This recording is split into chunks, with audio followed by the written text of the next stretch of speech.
Hey, this is Sky. Welcome to my YouTube channel. Go check out my website at skysworld.com for life coaching and mentoring. Guys, when you're navigating out and about, you need to be ready. We live in a dangerous society, and I don't care if you live in the backwoods of West Virginia or in downtown Oakland, you're going to have to be aware, hyper aware. Anytime you go out of the house, the first thing you should do when you open the front door to your apartment or your house is look both ways. Just to do a sight check, just to scope out the scene, see what's going on. It's just a good safety thing to do. Always be aware of who's walking in and out of your line of sight.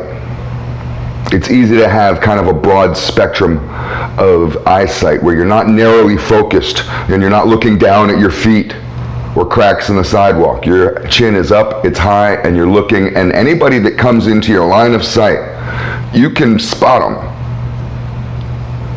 them. Get good at threat identification. And this may mean that you have to learn how to be a little tougher of a person.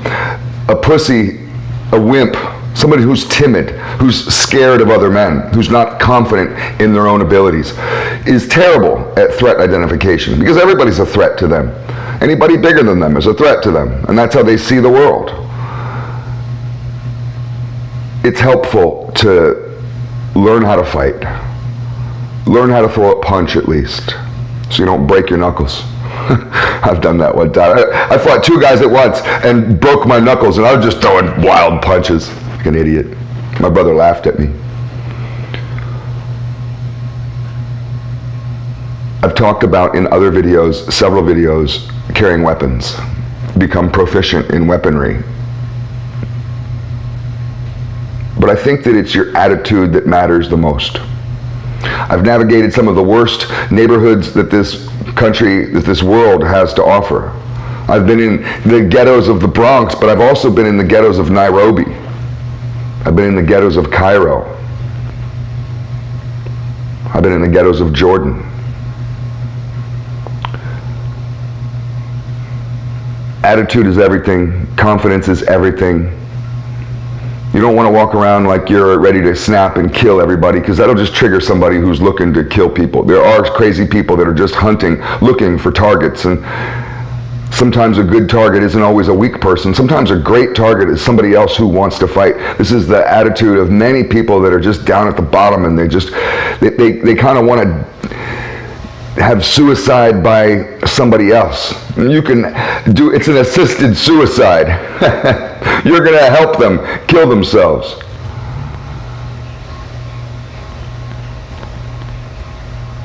But you want to be ready. I'll tell you a funny story. I went to high school in Washington, D.C.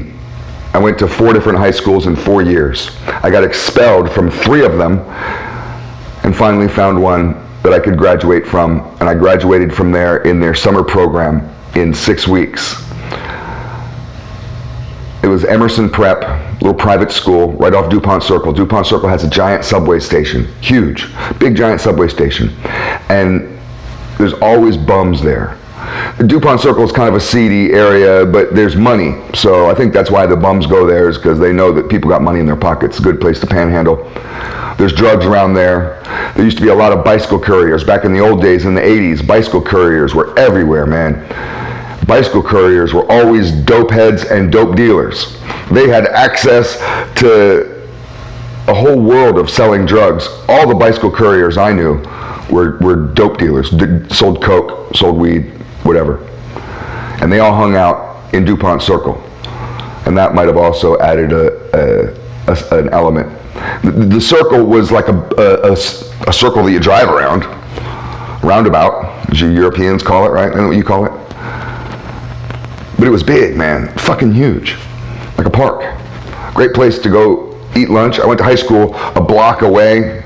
We'd often go eat lunch in the park, buy dope off the bicycle couriers. They used to have this bum. He was famous in D.C., and he hung out right by the DuPont Circle metro station all the time. That was his spot. They had a bunch of bums, but this guy was recognizable, and one of the ways that you recognize him was he had a big beard. He always wore camouflage shirt, camouflage pants. On a real hot day, he might have the shirt off, just wrapped around his waist or something, but he was always camoed out.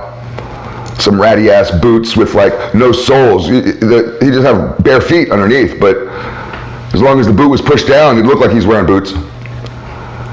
He had toothbrushes. He had a bandana. He'd wear a bandana like Rambo, and then he had toothbrushes all around, stuck inside the bandana. He would yell up at the sky, up at the buildings, as if he was talking to invisible aliens or some shit. And I'd sit there and watch him and wonder, and I'd be like, I don't know if what if he saw something that we didn't see? And we're like, yeah, that guy's crazy. And he's like, it's right there. I got a kick out of that motherfucker.